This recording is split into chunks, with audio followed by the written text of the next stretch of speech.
conflict is the essence of good TV, good drama, and a good sports narrative. And conflict right now between you and Ethan is over the amount and type of hatred that the Heat are getting. Ethan wrote a little bit about it on Heat Index.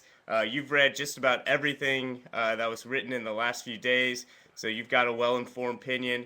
I'll let Ethan kick it off because he's going to probably have something really mean to say to you.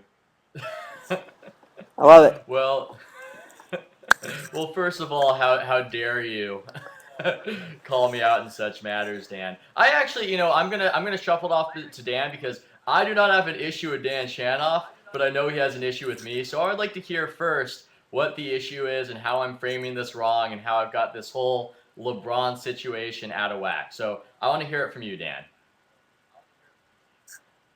That's very nice of you. I appreciate it. There's a couple things that I think about the issue in general, and this is, this isn't about what Ethan wrote, although I think that it articulated very well the sort of side of the debate. Number one, the notion of using the word hate, I think is misplaced and inaccurate rhetorically. I think that you can reserve the word hate for a lot of things, and yes, we kind of flippantly throw around the word hater, but in the way that critics like you, Ethan, are using the word hate, you are aligning LeBron hate much closer with sort of the type of hate that I think is much more insidious and is demeaned by bringing it up with sort of connecting it to LeBron. So I think that hate is the wrong word. I think Schadenfreude is great. I think that the fact that I think that most fans were bemused rather than loathing. I think these are that at some point language and the precision of language matters a lot in this discussion. The second big point, and I'd love it if you'd respond to this, is I think that there's a huge broad brush that gets painted, or there's a huge broad brush used as it relates to LeBron and this LeBron quote unquote hate. And when you talk about 15 million people watching the NBA Finals, and let's even stipulate that all 15 million people have an opinion about LeBron, and the vast majority of them were some level of enthusiastic to see him lose, see the Heat lose. I think it's safe to say that 14,900,000 and another, I don't know, another 50,000 don't care enough to hate. They are not in this group of hate. And there was something else on Heat Index yesterday. It was by Tom Haberstroh, who wrote something about, and he referenced the guy at the Cavs in Detroit who made fun of LeBron and the Delonte West thing in front of LeBron's kids. And here's the thing. It's really, really dangerous, not to mention lame, to pick out the one extreme example and then say, well, this hate is overwhelming. This hate is insidious. This hate threatens to undermine the fabric of fandom everywhere. When really we're talking about, people on. Are you really gonna say that people in the comment section of blog posts and message boards are representative of the 14,900,000 casual fans who are just kind of like, he lost, and 96 hours later really aren't really thinking about the Heat or LeBron anymore, and they enjoyed 24 hours of sort of merriment in LeBron's misfortune?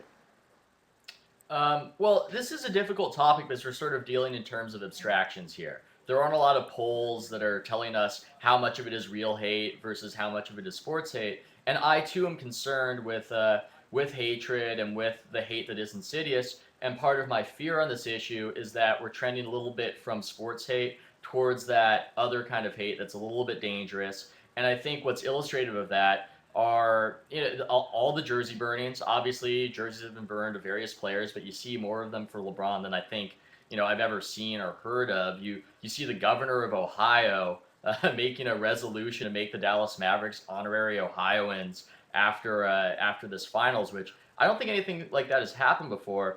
And my fear is that with social media, it is a force multiplier, and we can sort of take a sentiment that is rational in a lot of people, which is the anti-LeBron sentiment, and then it just gives a megaphone to that, and it starts snowballing and snowballing to the point where it's almost unreasonable, and we're kind of treating LeBron like Britney Spears when the media seemed to be single-mindedly, as South Park said, trying to drive her insane. And I don't think that that's exactly illustrative of the best in us. And I would also say, while the hatred or the anti-LeBron sentiment pulled a lot of people in, and probably lifted the finals rating to the 15.0, that huge number.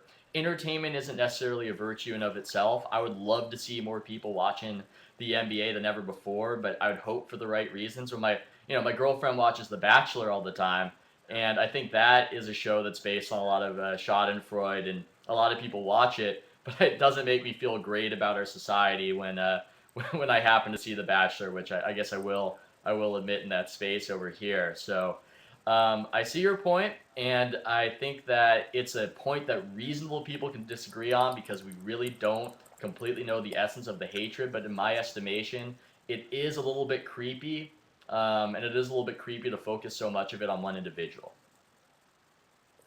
You know, I guess we'll diverge, and again, we can agree to disagree, but I do think that the vast majority of kind of reasonable people will agree with me. But I guess I have a problem with assigning morality to disliking a player, an individual player, assigning morality to booing, to jeering, assigning morality to my sort of how I feel about a player, and you sort of crawling inside me and saying you disliking this player is putting you on the path to hate crimes. And where I'm going to say I think that you're overstepping when you try to assign morality to fan sentiment. Um, and I take your point about the force multiplier of social media. I guess my thing is that the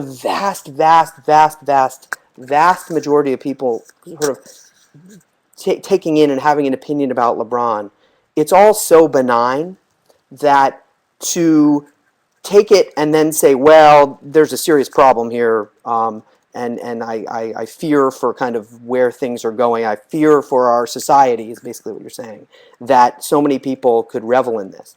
There's just a little bit too much. There's just a little bit. You're stamping your morality on us, and I know, knowing your sort of political leanings, I suspect that doesn't you don't approve of that kind of morality kind of conditioning in other areas, and so it's just a little bit iffy to me that this drifts into morality.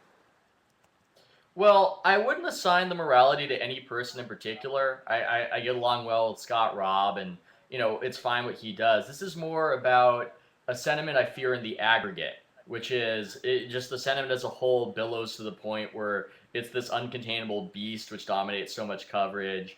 And really, I think the turning point for me, or what made a big impression on me, was when LeBron played that first game in Cleveland. That was a little scary. I mean, I know nothing happened, but it was kind of ugly for me to see people in the stands holding up signs about his father, and your father quit on you, maybe that's why you quit on us. It seemed to be kind of trending into a territory that wasn't exactly healthy, and was past the point of just booing and jeering, and it was into something that could get a little dangerous, and that a lot of people were fanning the flames of it. So I know I'm in a difficult position because I'm the curmudgeon, and I'm the person saying it was better back in the day, back when we all loved Jordan in the '90s. But I do think it was better, and I just wish that we didn't hold up one person as the great Satan that we're all going to shake our fists at, and instead talk a little bit more about basketball, and not so much deriving so much entertainment value from hating somebody and rooting against that singular person. So